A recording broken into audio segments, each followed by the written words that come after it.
देश के सबसे बड़े धार्मिक मेले में अब पर्यावरण वाले बाबा राम बाहुबली दास महाराज भी अब आ चुके हैं। कुंभ में आपने देखा था जब ये जगह जगह पर जा रहे थे और पौधों को लगा रहे थे, और ऐसे में अब महाराज जो हैं वो अब पौधों को बांट रहे हैं जो भी इनके पास आता है, और अगर नहीं भी आता है तो भी वो इसी साइकिल से जाते हैं और पौधों को यहाँ रखते हैं और फिर लोगों को बांटते हैं। उद्देश्य ये रहता है कि लोग जब यहाँ से आस्था की डुबकी लगाने के बाद जब वो वापस अपने घर जाएं तो पौधों को अपने घर में लगाएं, और ताकि जो पर्यावरण है वो स्वच्छ भी रहे और लोग भी जागरूक हों। ऐसे में महाराज सबसे पहले हम आपके पास आएंगे क्योंकि हम देख रहे हैं कि आप भी पौधा जो है वो दे रहे हैं, और फिर से आप यहाँ पर आए हुए हैं। कुंभ में आप यहाँ पर आए थे और बहुत सारे पौधे आपने दिए थे। अब ऐसे में हम देख रहे हैं कि यहाँ पर भी आप पौधे बांट रहे हैं। अब तक कितने पौधे आपने बांटे हैं और क्या कहना चाहते हैं? इस बार पिछले वर्ष तो मैं आया था हिमाचल से साइकिलिंग करते हुए, और यहाँ कुंभ लगा हुआ था।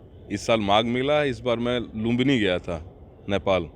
तो वहाँ भगवान बुद्ध की जन्मस्थली है कपिलवस्तु में, तो वहाँ वृक्ष लगाया मैंने, बरगद पीपल पाकड़ का त्रिवेणी, और उनको समर्पित किया। डेडिकेटेड था वो यात्रा भगवान बुद्ध को, कि उनको बरगद के नीचे ही ज्ञान मिला था।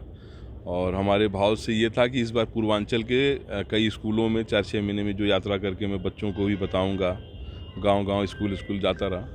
इस बार फिर वहीं से यात्रा करते हुए इस बार नेपाल से यहाँ पहुँचा हूँ माघ मेले के लिए। तो रुद्राक्ष के कुछ प्लांट यहाँ पर अभी हमारे पास 125 प्लांट अभी आए हुए हैं। कुछ तुलसी के वितरण किए हैं, और सिंदूर और कपूर, कई ऐसे विभिन्न तरह के पेड़ जिनको वितरण करके लोगों को इस माघ का जो कल्पवास है उसमें ज़्यादा से ज़्यादा 400, 600, 1000 जितने वृक्ष हमको मिलेंगे, बाकी लोगों को तो हम अवेयर करते ही हैं। तो उसमें एक पेड़ दे के 11 पेड़ लगाने के लिए हम यज्ञोपवीत के साथ में एक पेड़ को दे देते हैं कि आप अपने पूरे जीवन भर में कम से कम 11 वृक्ष लगाइए। इस कल्पवास में आप एक संकल्प लेके जाइए। तो इस बार का प्रयास ये है, जैसे हमारे मित्र साधु हैं महाराज जी, इनको भी एक रुद्रा देख के, जैसे रुद्राक्ष का पेड़ चाहे कोई भी पेड़ दे के हम महाराज जी से भी कहेंगे कि अच्छा महाराज, कितने अब तक आपने पौधे बांट दिया होगा? इस बार तो अभी शुरुआत होगी हमारी पेड़ों की वितरण की। अभी तो हमारे पास आ रहे हैं, यहाँ कुछ पेड़ हमारे आ गए हैं। तो 1-2 दिनों तक हमने तो 150 पेड़ बांटे हैं, ये तुलसी वाले। अच्छा, आगे कितने, अब तक कितने, जब से आप ये कार्य कर रहे हैं? इसका तो आज तक कभी मैंने इनिशिएटिव के लिए, चाहे कोई इसके लिए क्रेडिट मिले, इसके लिए मैं कभी काउंट नहीं करता हूँ। ये मेरा जो है भगवान को समर्पित एक कार्य है। भगवान विष्णु की। कितने वर्ष हो गए? ये तो काफ़ी वर्ष हो गए, आप तो दशकों से पार हो गया मतलब।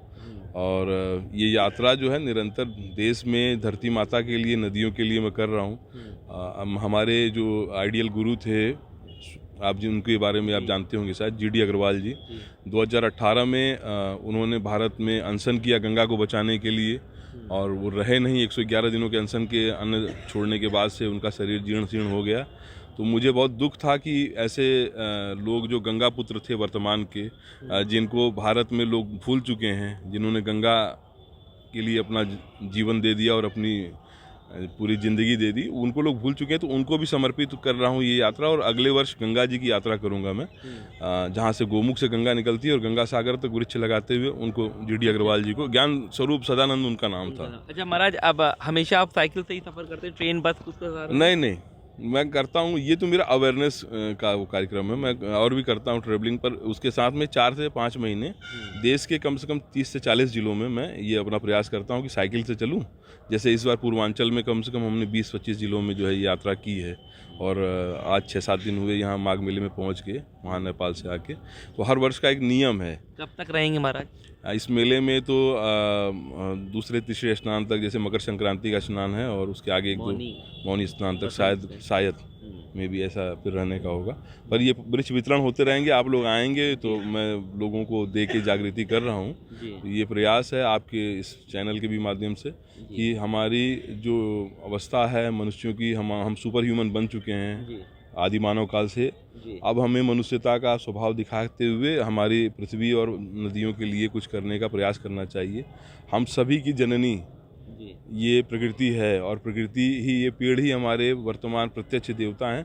इसको आप सभी को जो है ये याद रखने के लिए मैं भी एक प्रयास कर रहा हूँ कि मैं अपनी ड्यूटी करूँ कि हमारा जो रिलीजियस सन से पहले सॉइल सेंस होने का जो कर्तव्य है वो पूरा होता रहे। ठीक है, बिल्कुल। तो आप देख सकते हैं हमारे साथ राम बाहुबली दास महाराज हैं, जिनको पर्यावरण गुरु कहें या फिर गंगा पुत्र कहें, वो सारे गुण जो हैं वो महाराज के अंदर हैं। हालांकि कुंभ में भी ये यहाँ पर आए थे और अब माघ मेले में भी वो यहाँ पर आ रहे हैं और लोग को जागरूक कर रहे हैं कि वो किस तरीके से पर्यावरण प्रेमी बने, पौधों को लगाएं और इसी कार्य को लेकर के वो आगे चल रहे हैं। वीडियो जर्नलिस्ट संगीत उपाध्याय के साथ सैयद आखिर पंजाब केसरी टीवी, प्रयागराज।